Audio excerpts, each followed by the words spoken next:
Mr. Jordan Summer. Couldn't do it tomorrow.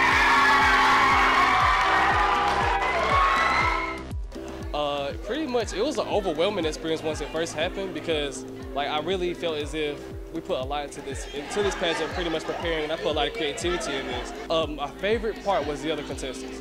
Like, we all pretty much built like a bond, like a camaraderie. Like, we after each portion, we'll come back and like tell them how great they did on their portion. Like, we all like even when I sung, like even though I felt like I messed up, I came back and they were like, "You did really great." I'm ready for a homecoming stuff. Like, that's what I'm really ready for. Like, to do like, I don't know if they're still doing doodah or whatever, but I'm really ready to do some homecoming stuff and pretty much hosting the event. I'm hosted events on campus before, so hosting events would probably be really great experiences for me.